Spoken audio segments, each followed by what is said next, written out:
Welcome to the Terrible Podcast with your hosts from SteelersDepot.com, where you can find all your latest and greatest Steelers news. It's Dave Bryan and Alex Kozora, always lit, talking Steelers. And now, here's Dave and Alex.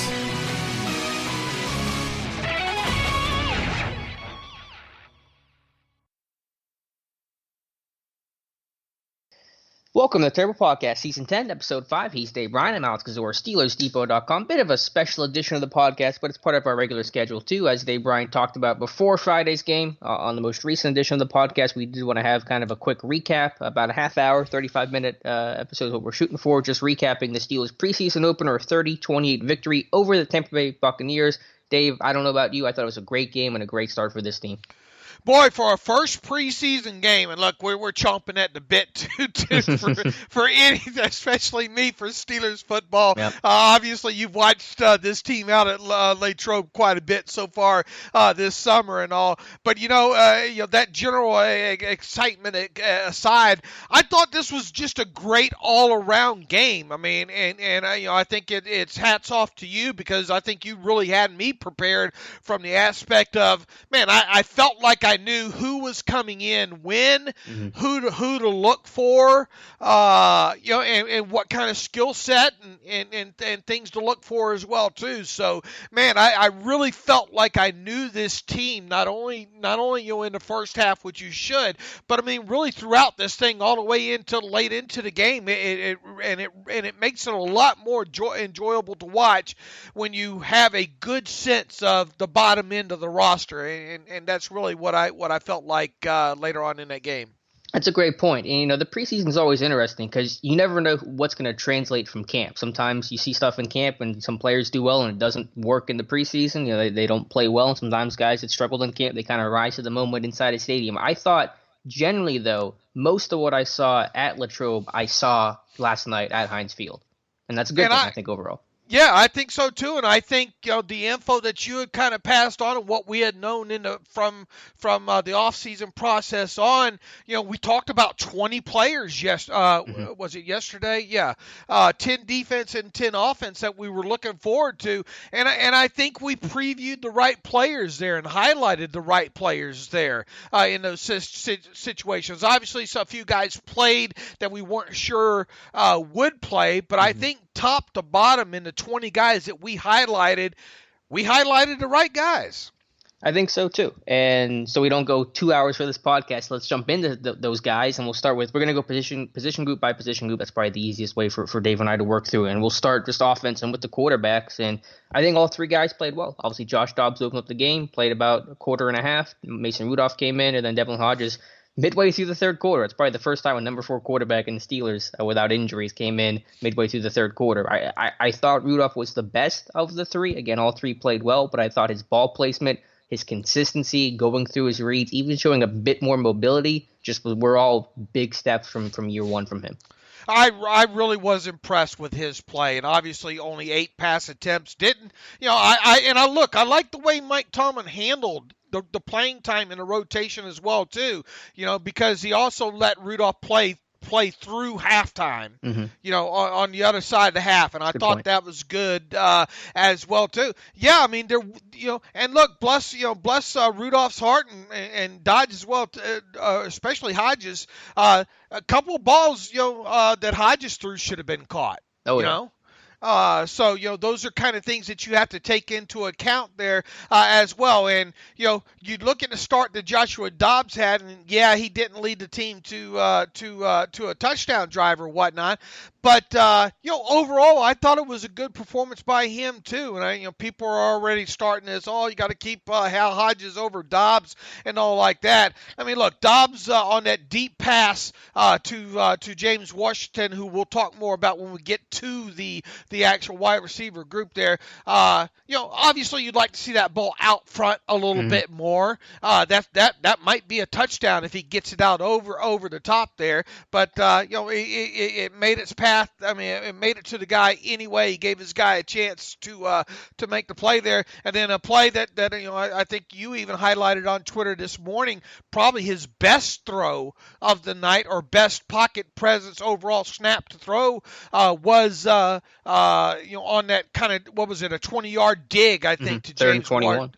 And how for you to be able to convert something, I don't care when you convert a 3rd and 20-something play, you got to take your hat off and hand it to him, man. Great route, great pump fake by Dobbs on that, and great delivery to hit James Washington right in stride there. The interception that was negated by I think offsetting penalties. You'd like to have that one back, but I mean, you've said right from the get-go, this is a guy that likes to push the football down the field. We saw that last year during the training camp, and he did in this one as well too. Rudolph, boy, I don't know where I was most impressed on which touchdown catch. The back shoulder to James Washington. You could tell those two have done that before. That was great to see. And man, I mean, the touchdown to Zach Gentry in the back of it, there was so much to like about that single play from so many different angles, not just a quarterback play, but it's worth pointing out. I mean, the quarterback play is what had to go the most right for that play to happen. Showed some patience in there, went through his read, a little drift out of the pot. There was a half a second where it looked like he wanted to go some, to take off with it, but he stayed patient there. The little drift away from pressure there. And the thing that I think really impressed me too, and we'll talk obviously about it when we get to the tight end group, is Zach Gentry had the presence of mind to drift with Rudolph in the back of the end zone. And when you're 6'8", if you can't hit that, woohoo, you got problems. But top to bottom, I was impressed with the quarterback play. Dave, are you levitating right now? I just feel the excitement you talking about Mason Rudolph. Hey, I mean, all of it, Alex. Yeah. I mean, really, I know it's easy to find some faults in Dobbs' game, and I thought Mike Tomlin did a good job of talking about the couple of scrambles that he had. Prudent. You don't want him just taking off with the football just to take off with it. But there were 2 times where it was prudent for him to do so, and he did. And I thought that was an important aspect. 2 for 44. I mean, obviously that you're not designing for him to take off, but I mean he does have the best ability to run with it as well too. But yeah, I'm with you, Alex. I think I'd rank him Rudolph. I don't know. I mean, Hodge is going up against a unit. I mean, it was definitely Rudolph and then Dobbs and Hodges, however you want to rank them from there. But yeah, I mean, I've talked all summer about thinking that Rudolph, wanting him to be able to take that next step, and I thought he did last night. I thought he did too. And again, he got a good start to camp. It kind of faded, so I was happy to see him really pick it up once he got inside the stadium. Even on the Gentry touchdown, as you said, all the good things you saw from him going through his reads, drifting in the pocket a little bit. But how about even the ball placement to Gentry, just throwing that high over his head where only his receiver can go up and get it. I thought the ball placement, the back shoulder throw, just across the board, his ball placement I thought was really good at accuracy. He might not have the most live arm, but that accuracy and touch I think is evident. So again, the battle's not over for the backup job. Dobbs and Rudolph are still going to battle it out. I think this one's going to go down to the wire. I said that before, but a really impressive start for Rudolph, and Dobbs and even Hodges played well too. The back shoulder to Tevin Jones, I think, in the second half, early in the second half, was a ball that 7 out of 10 times, maybe your receiver comes down and bounds with that one. Yeah, and Tevin Jones they've been throwing a ton of back shoulder and kind of jump ball situations with Tevin Jones. So yeah, overall, and then Hodges, the moment didn't seem too big for him. Now they did have the delay game at the very. Was that his first snap? Was that a delay game? I can't quite remember, but those are things that obviously rookies have to deal with when you're in practice. There is no play clock, but overall, I thought he managed the game well, and things were clean. Good quarterback snap exchanges, clean handoffs. No terrible decisions, no forced passes for the most part. So overall, these guys played a clean, game, and that gave you a much better evaluation of not only those guys but the rest of the team. technically in that game, your third string quarterbacks were Griffin and Hodges. I mean, obviously Hodges is number 4 in the Steelers, but it was a good kind of display of football between those two. And I've been high on Griffin in the past. Oh yeah, Saints days, as well there too. So I think that made it entertaining. Look, I mean, I think Hodges has shown, at least to this point, that maybe he could be a number 3, at least a number 3 in the league. Now, I think pushing anything more than that, this early, is hyperbole at this point. But look, I mean, he's going to get a few more snaps before this thing is over, you would think. And I thought he made the most of his opportunities in that game last night. So yeah, I mean, if you're grading out that position, I don't know how you don't give it an A last night. Yeah, I thought they were excellent across the board and a lot more consistency than what I saw at Latrobe, and that to me was the biggest thing. To move to running backs now, a little bit quieter. Jalen Samuels did have a 22-yard run. Obviously, you got the Benny Snell show. I want to get your thoughts on him. A lot of special teams work, and that was critical for him. The opening kickoff, he comes down there and helps make a tackle, so that's going to be huge for him. Obviously, maybe not the best performance, but I thought Snell did some good things. Yeah, I thought he did too as well. But the run to the left side that he bounced outside, where he mistimed the stiff arm and all like that. You got to get away from that. Mm-hmm. You get a guy like that in open field, and probably look, if you run that thing, 10 times, 8 times, he's probably going to be able to break that. He's got to pick his feet up.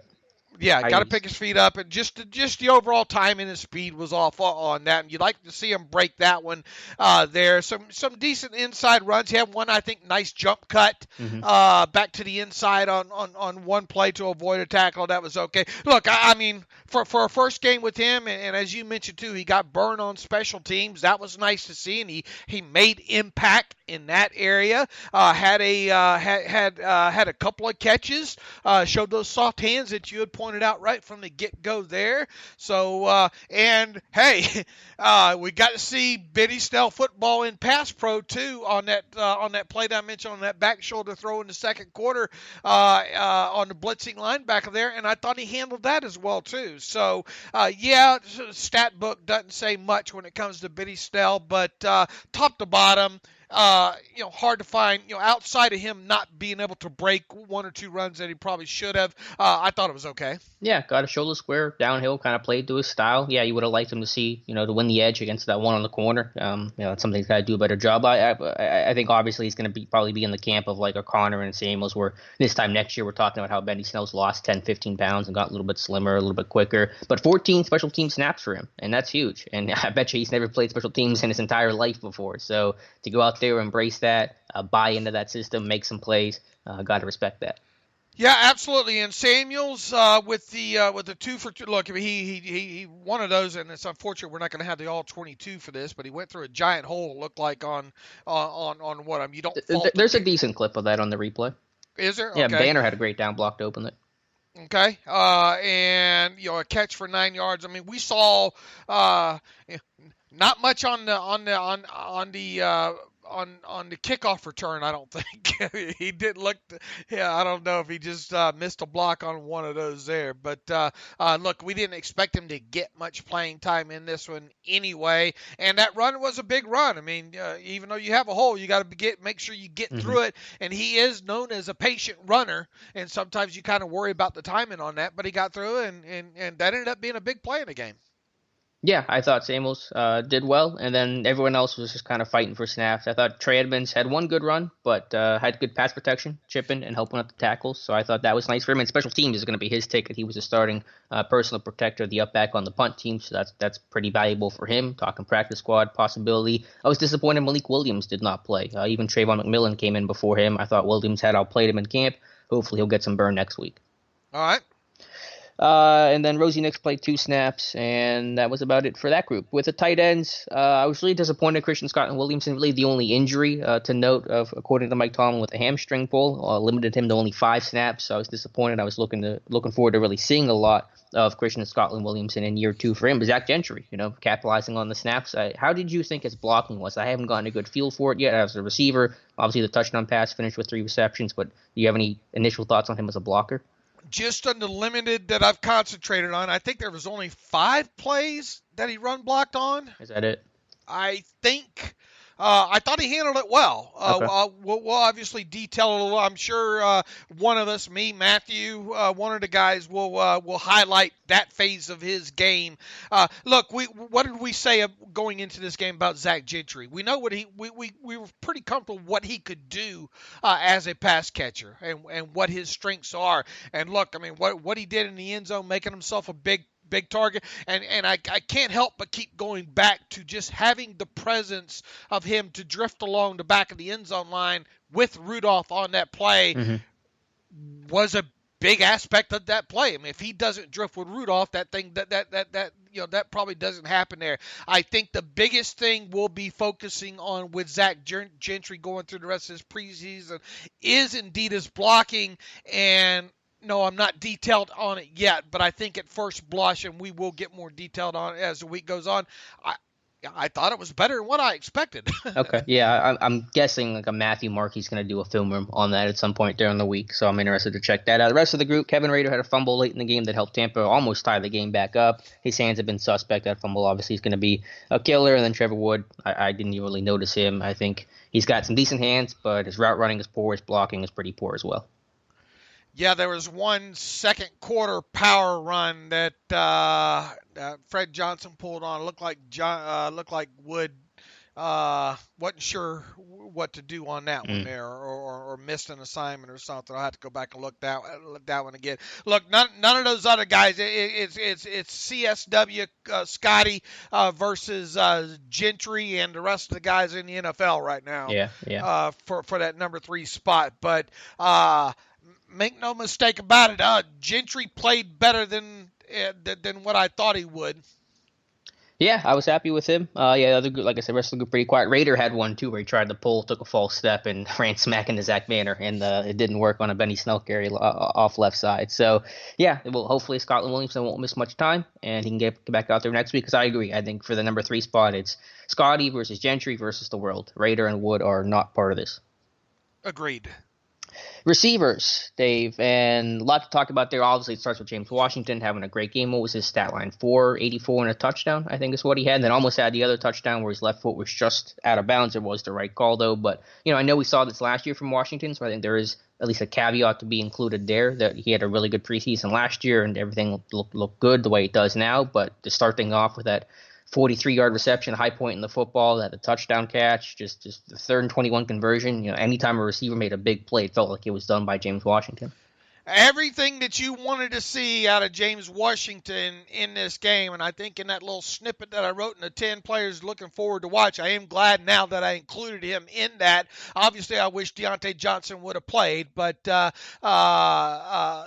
to see Washington do what he did, and look, we saw him do some of these things during the preseason last year, so it's not a huge shock there. But I don't know if you're a big Seinfeld fan, Alex, but that man hands episode there where that woman's cracking the lobster, she's got a big set of hands there. I always think of James Washington and vice versa whenever I see him or I see that clip there, because he's got very strong hands. Yeah. I thought not only his let's not bury the lead here either.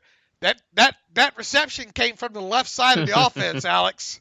Yeah, that you said that was his big issue, being a one-sided guy.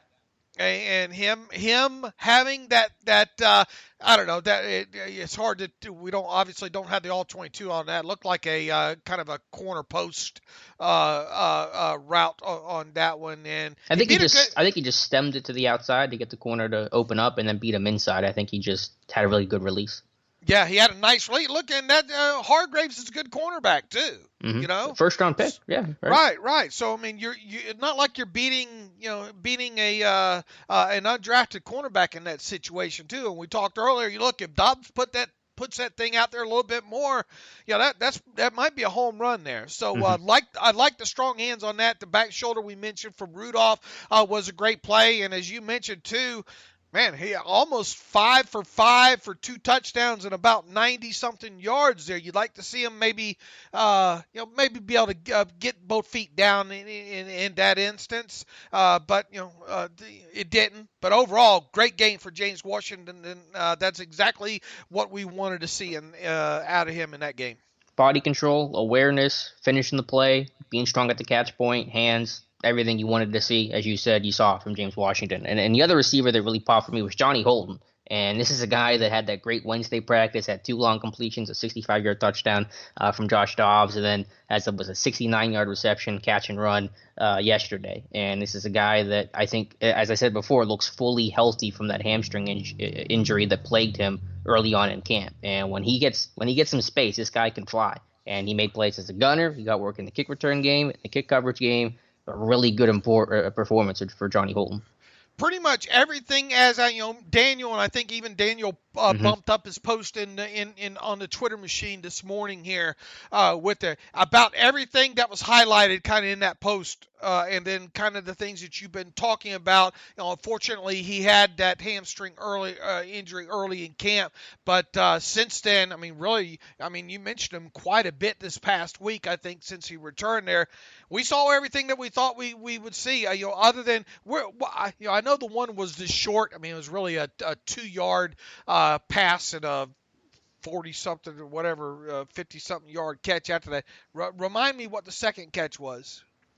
I think he had a 10-yard dig or an out route. I don't quite remember what the other one. Wait, are you talking about from Friday's game? Yeah. Yeah, I don't quite remember. I think it was just a short, quick timing route. Okay, I can't remember that second one just yet. I haven't memorized the game completely yet. But, look, his ability out in space to make things happen, then that speed there, obviously what you want to see. Disappointed in Deontay Spencer, Alex? Yeah, I was too a little bit. I did have the one punt return that went for, I think, 24 yards off the left side, but had the drop. And, as I said on a special edition of the podcast during camp, that he has that Deontay Johnson issue where his hands aren't bad, but he will lose focus because he's trying to get upfield, and had a third down drop that would have moved the sticks. And then that first punt return, people were yelling at me, for saying that Spencer should have fair caught that first one where he got smacked. But that's a big ball security issue. He's very lucky he did not fumble that one, and that's a good way to get yourself cut. So yeah, a little disappointing for Deontay Spencer. About the most impressive thing about that bad decision was he actually held on to the football. Yeah, definitely.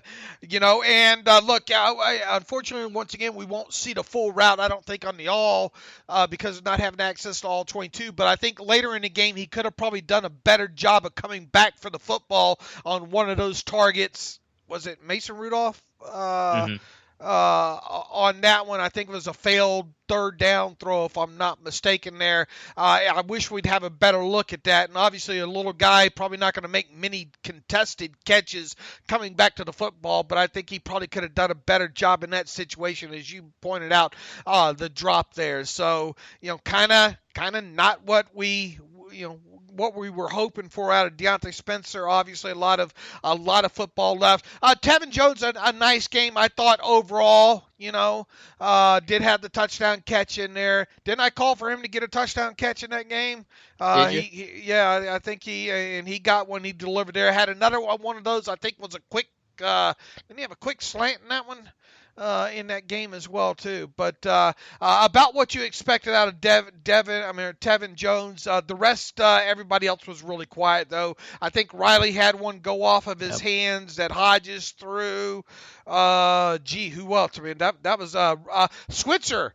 Had one go off. I know it was called back and offsetting penalties or whatnot, but you don't like to see those balls bounce off Switzer's hands early, and I know he didn't play a lot, but you hate to see that. Yeah, don't want that. Yeah, Tevin Jones really could come on strong the last week at Latrobe, so to really see him carry that over was nice. How about Eli Rogers? Only 5 snaps, and to me that indicates that he's making this team, that they saw what they needed to see from him. They're not going to get him a lot of exposure, and he's definitely ahead of Switzer right now. I think that's fair to say.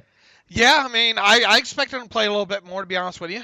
Yeah, and obviously they do serve a little different roles, where Switzer can be the super return guy and Rogers more of a receiver. But, if you had to stack it in terms of odds making the roster, Rogers has to be above Switzer. The question is, who's going to knock Switzer off? Holton could, But then you go in the question of, well, who's your kick and punt returner? And that becomes pretty open-ended. Right. Right now, I have no reason to still not have Switzer or Rodgers making my 53. What would it take for Holton to get on the roster, do you think? Is there any path for Holton to get on the roster? Because he played well. I mean, there are traits that are impressive. He can help you on special teams and the coverage ability. He can be. He's a DHB that's probably a better receiver. I think if you could get your return game taken care of. Yeah. I don't know how that would go. We talked about Switzer. I mean, all off season, right? I mean, sure. What does he really give you as a receiver? Not as much as Eli. I think there's something there, but not as much as Eli. I think it would take Deontay Johnson showing up in the return game to bump Switzer off and get Holton on the roster.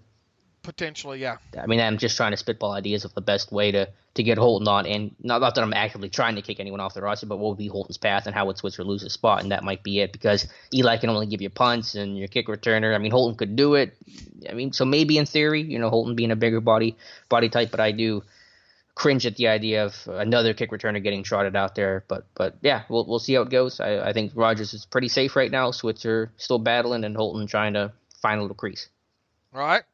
Offensive line, pretty much as expected, I think. Gerald Hawkins did play, which is good for him, but he did not start. You can go, it was good, bad. I thought a core four, really try to watch a core four pretty closely going back through the tape. And he's got a really good set, and he gets out of his stance quickly. He covers a lot of ground, but I'm not seeing really any strength. His hand placement was poor. He wasn't getting a good first punch, and I'm not seeing the strength to be able to anchor guys who are getting into his chest and inside his pads. I thought way too easily. So I thought a core four, he's still a young guy. He's still trying to find his way. Didn't play a ton last year, obviously, but I was disappointed. He's one of my biggest disappointments from Friday's game, which took 1-4-4. I would agree. Technical standpoint. Now, is this because he played left side at Western Michigan, right? So he should be comfortable over there. I mean, although last year, mostly used as an extra blocking, tight end on both sides. Yeah, I expect to see a little bit more out of him as well too, especially on the edge and some back on the inside moves. He just wasn't getting his hands out, shoot those hands out there good enough. Now, I did not concentrate a lot on him, other than seeing his glaring obvious mistakes. Okay, I felt like I had a pretty good feel for his tape, and it didn't look a whole lot better. I think it's like 95% chance Filer's your starting right tackle week 1. Yeah, it's hard to disagree with that right now. Things that stuck out with the offensive line that Fred Johnson and Zach Banner, they played some snaps, didn't they?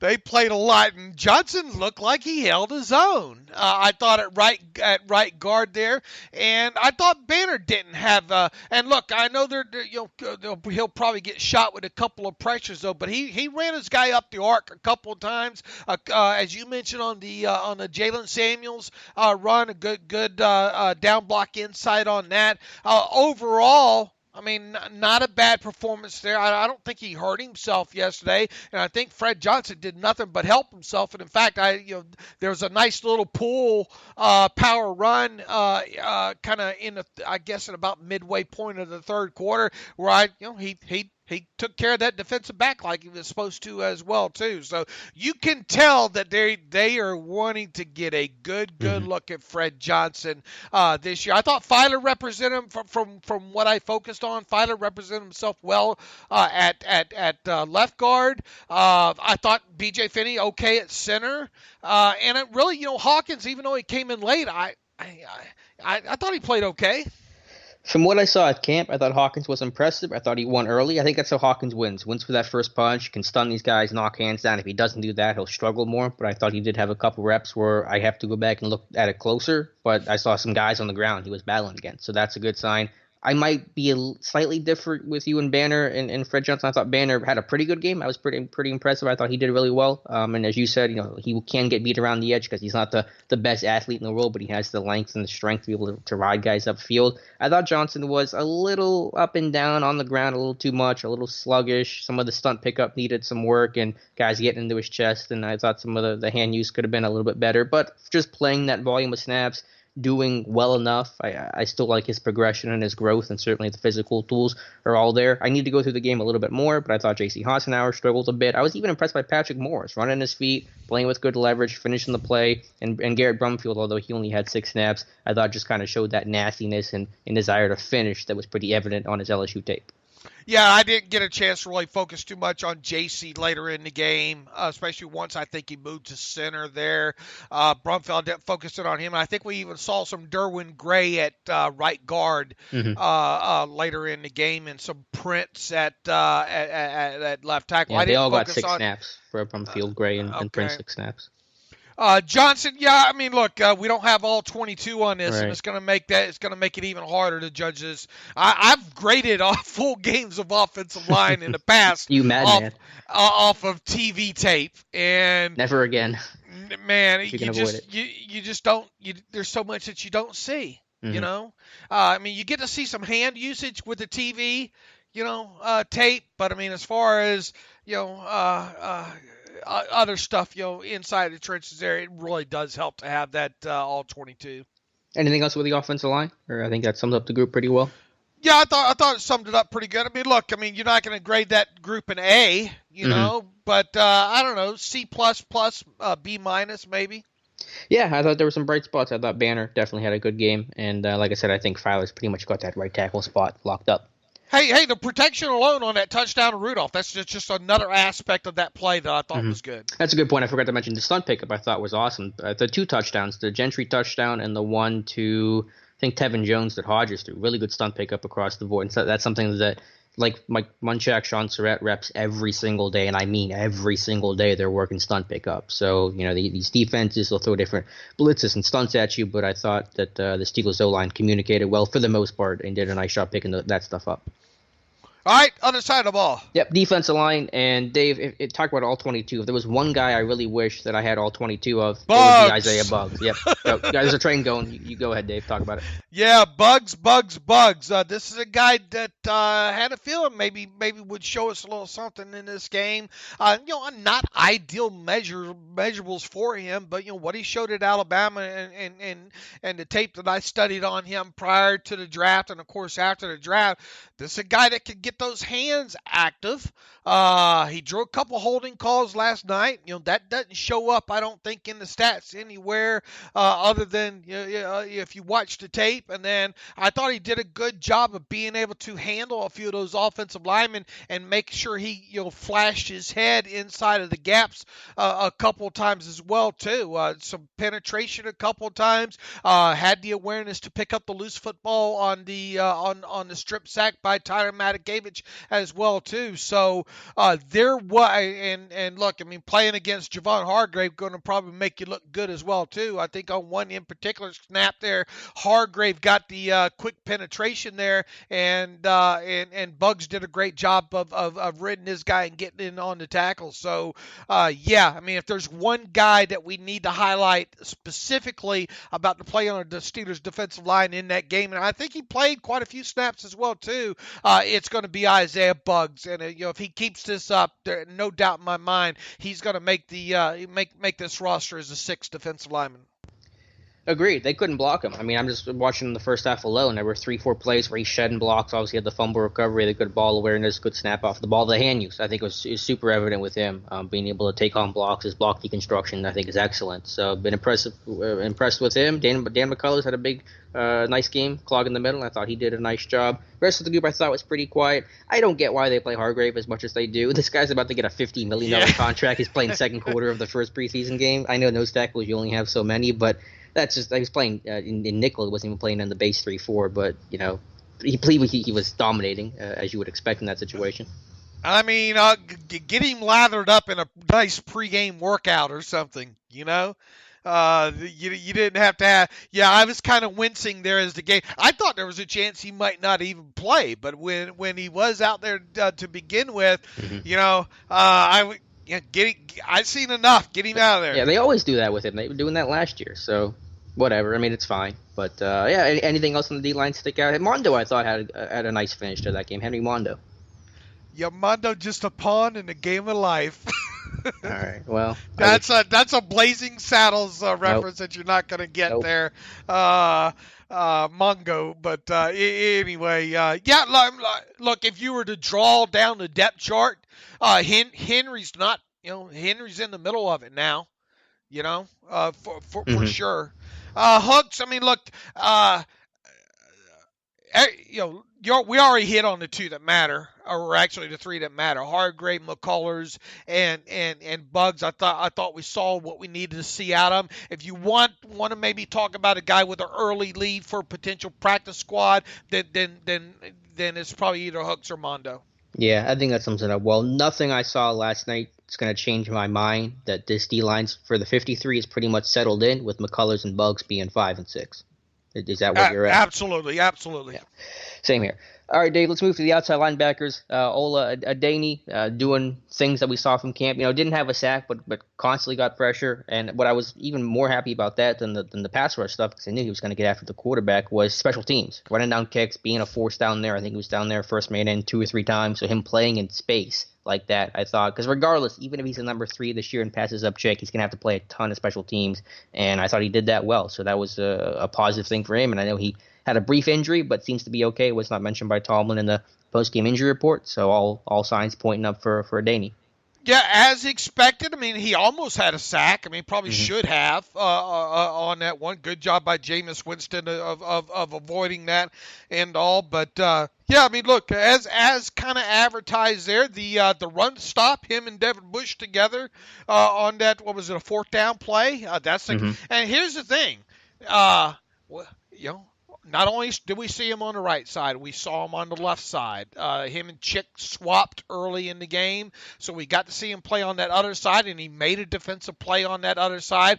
And the biggest aspect, and this is something that Keith Butler just talked about, 8, 9, 10 days ago, got to have Ola show up on special teams this year, and he did. As you mentioned, I think 2. I don't know if he got full credit for 2 special teams tackles, but he certainly seemed to be in on those. I thought his drops were okay. I tell you, Chiclo's drops are a lot better. Out in space there, sure.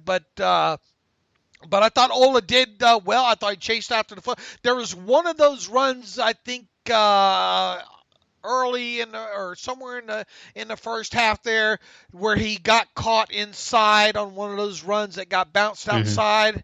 I think that caught my attention there. Obviously, need to make sure you're stay on the outside and don't get cut off to the back to the inside there. And look, I mean, that whole defense overall on that first offensive possession, maybe on into the second one as well too, letting some of those runs they seemingly had bottled up bounce to the right side and to the outside for some nice gains there. That's a negative about that defense overall, and I know Ola was part of one of those. But overall, top to bottom, not a bad performance. I thought Chick played well, Alex. I don't know what you thought about him. Look, JT Jones, outside of maybe some run issues, I thought he played well, and he lined up exactly where you told me he was going to on the left side. I can't remember if he got to swap over to the other side or not. Tuzar Skipper, definitely the leader in the clubhouse, I think, when it comes to a potential practice squad spot. We saw him get 2, maybe 3 hits on the quarterback in that game as well too. Didn't focus in on drops, on dropping into space on either one of those two. Maybe you did, but top to bottom, I thought the outside linebackers played well. I interviewed Tuzar Skipper over the summer, and when I was talking about all the Toledo guys on the roster, he told me, Toledo takeover, and that's what it felt like with Ola and Tuzar. And again, they're kind of built similar styles. Tuzar is a little bit bigger, a little bit longer, but he's a power guy, and you saw that. And I thought even that first pressure he had, or the first sack he had, he won on the outside with a little dip and rip move. And then the second one, he had straight power to go through the tackle. Was that left tackle? Is that Do you happen to know who he beat on that play? Yeah, for the I second don't. one? Let me look. If he's 75, maybe not. But either way, a guy that converts speed to power, His drops aren't going to be good. I mean, I didn't watch it in the game or didn't take special note of it, but just seeing it in practice, he's like Ola, and then JT's a little more athletic, a little more fluid in coverage. But a guy that, with Skipper, I think, has a good shot to make the practice squad if he keeps playing the way that he does. And, back to Ola real quick, I didn't think Donovan Smith was going to play in that game, but he did. So that was a first string left tackle that Ola spent some time with. Yeah, and so I think the arrow's pointing up for all those guys. And then, I guess we can move to the inside group now, but to touch on the outside group and how it worked for the inside group, a guy like Sutton Smith, really, hopefully he's healthy for the KC game, because I know we'll get to Devin Bush in a second, but to segue it here, Ulysses Gilbert III, I talked about him a lot. Did you see what we were talking about here in camp with him? I'm pretty sure that you did. Some of it, yeah, most definitely you did. A lot of the things that you've been, or a few of the things, I shouldn't say a lot of them. I still want to see some sideline to sideline stuff and all, but obviously the coverage aspect of it was there. Look, I was still top to bottom. The inside linebackers were probably the best group on that defense last night. Yep.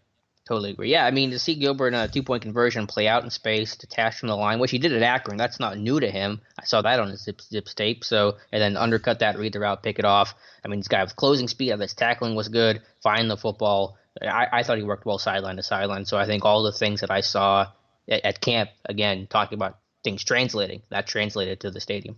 And Devin Bush, we're burying the lead here, but awesome, just awesome. I don't know. I mean, I don't know what more you want there. I mean, he was running under guys, which a lot of linebackers can't. They can't take that angle under, because they're just not going to get there to cut it off. But I think on 2 plays, he went under blockers, so out on the edge and made some plays there. Like I said, Shazier can do that. Not a lot of them in the NFL can consistently do that. Thought, one of the drops, and it was a deep completion to one of the tight ends, just over his hand. I mean, just over. He's going to get his hands on a couple of footballs this year. He might not intercept them, but they're going to go bouncing up in the air. Yeah, I was sitting there thinking, man, if he was 6'1", that's one of the few moments where, like, if he was just a little bit taller. That was a 4 verts play at the end of that first half. Yeah, I do remember that when Arians ran 4 verts a lot. That's a very Bruce Arians thing to do. But, yeah, I mean, can't be mad at anything that he did. The tackling, the impact. Honestly, my favorite play wasn't even a tackle. I think you had tweeted it out. I tweeted it out, too. Him running over that left tackle on one of the early plays where he just showed the power to take on blocks. He wasn't trying to go around blocks. He was reading the ball well. He was reading his keys. Even though it was a 3rd and 12 draw that Tampa Bay ran where he's not drifting backwards, assuming pass. He's reading the keys, reading the hat of the lineman, came in to make the tackle for the stop after a 3-yard gain. So just a disciplined performance. Tomlinson impressed by his communication, which is obviously critical for him staying on the field and playing a lot this year, which I expect him to do. So all in all, finished with 10 tackles. He only had a pick 6. Granted, it would have been called back on the Alulu roughing the passer, but could not drop a better start for Devin Bush. Which was a bad call on Alulu, by that was the a way. good. You think it was a bad call? I thought it was a good call. He went low.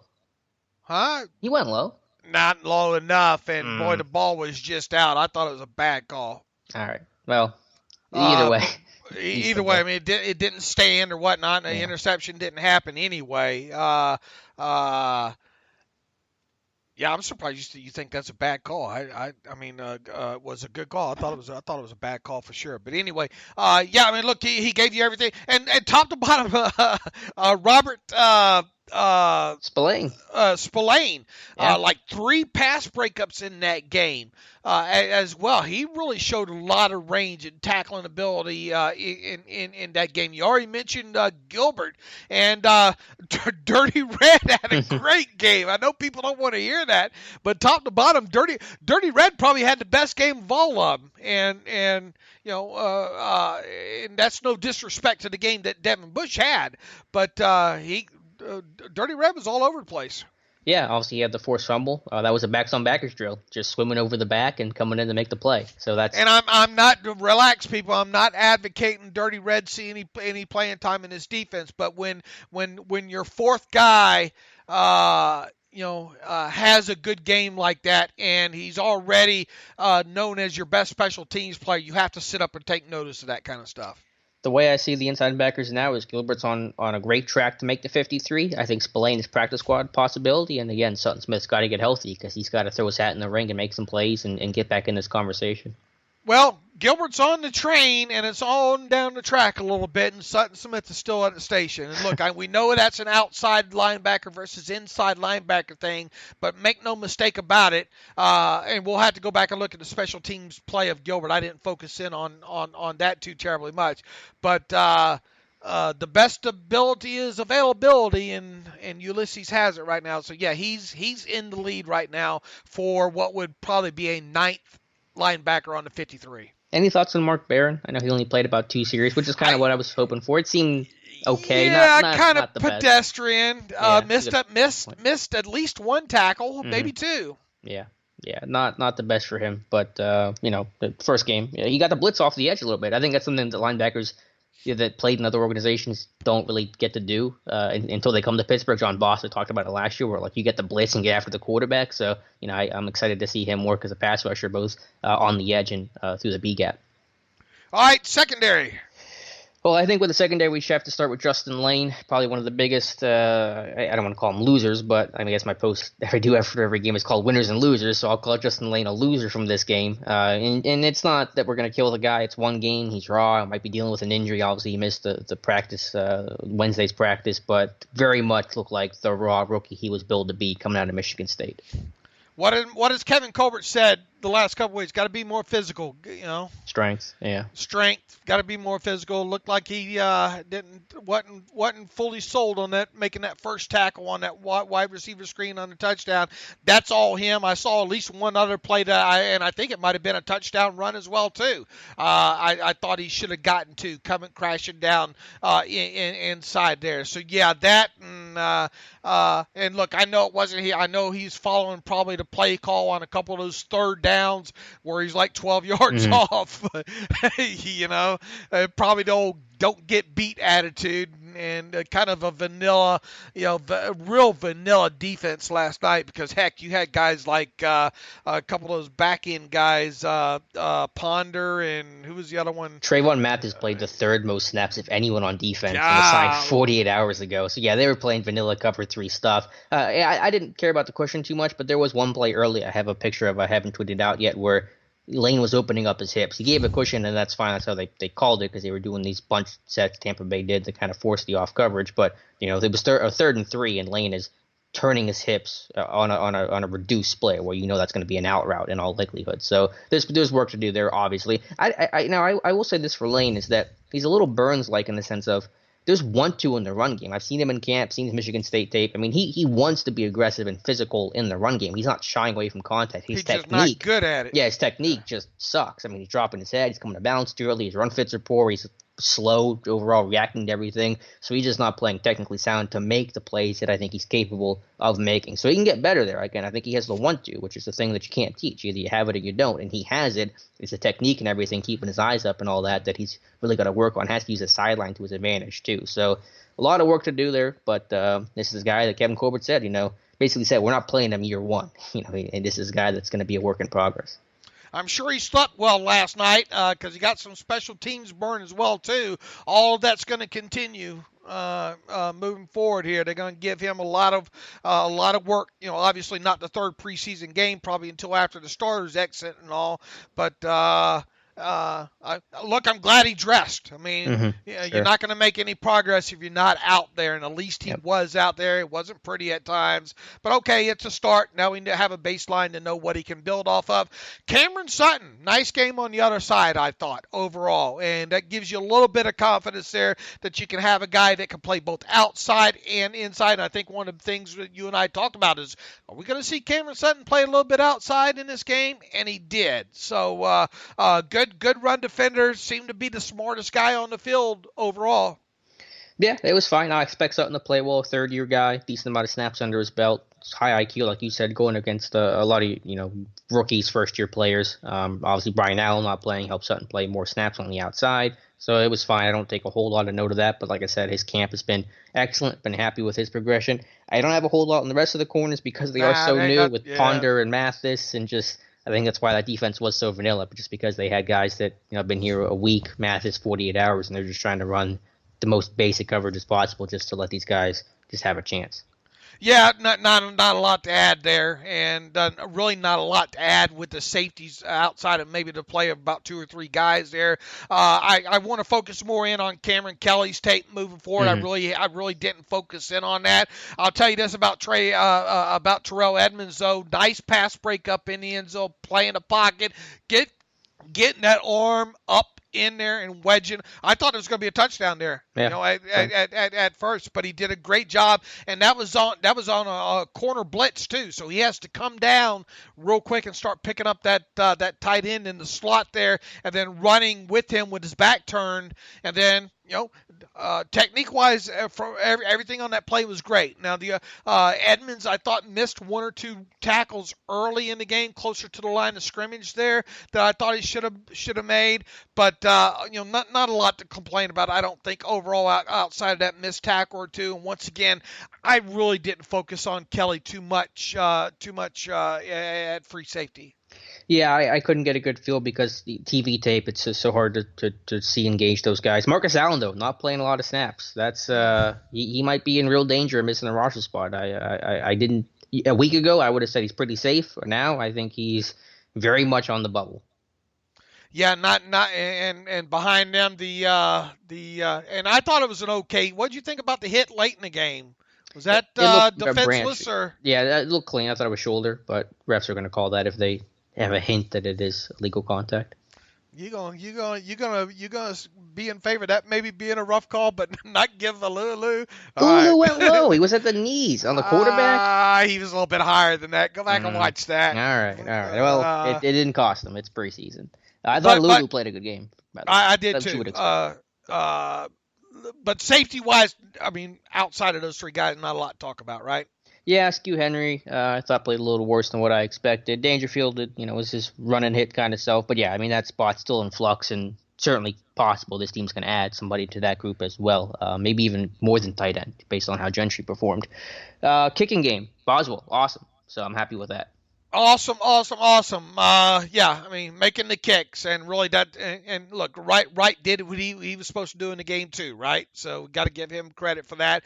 Berryman's got a leg, but I mean, how about take a little bit off of that thing?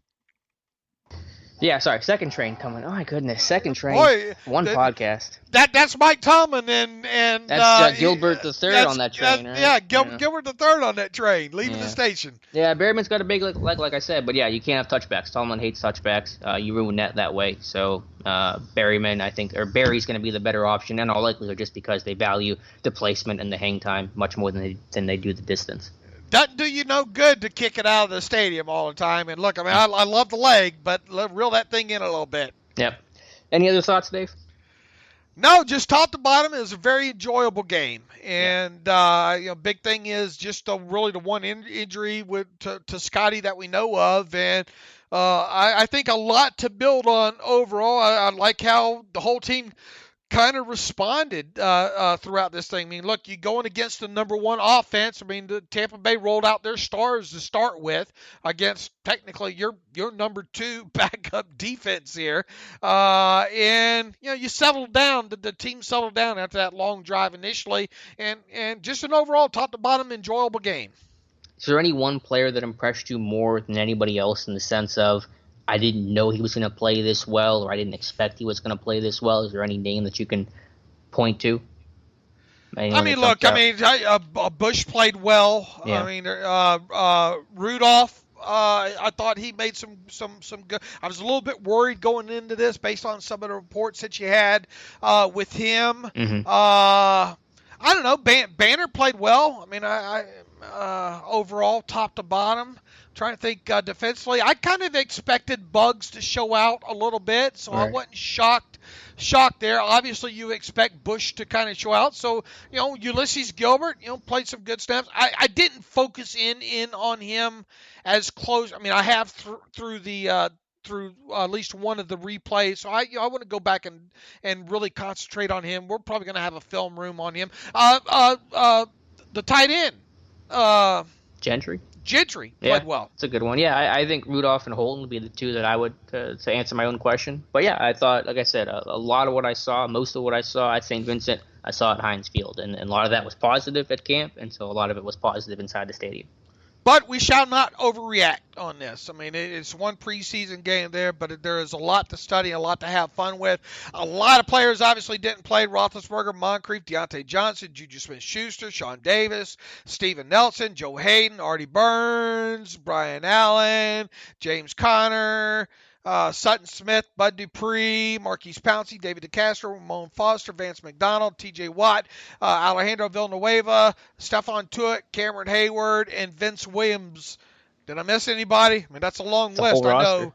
Yeah, but we kind of expected it to go that way, and now they'll start getting ready. They'll be back on the practice field on Sunday. Alex Kozora will be out there watching that, and before we know it, the second preseason game will be upon us as well too. Yeah, and that's against Kansas City. So yeah, we got a ton of stuff on the site right now. So I mean, we need credit to you and Matthew and the whole team. You know, well, Tom you guys just knocking it out of the park here, really. Yeah, just constant content today, and we're going to go through the tape, fine-tooth comb as we always do, and give you. We'll have our updated roster predictions at some point. I think I'm going to put mine up for Monday morning as tentatively how I'm planning this thing. So yeah. Stick with Steelers Depot because we got a ton of content, and then camp too. I mean, this combining camp and preseason, it's a really, really busy but fun time of year.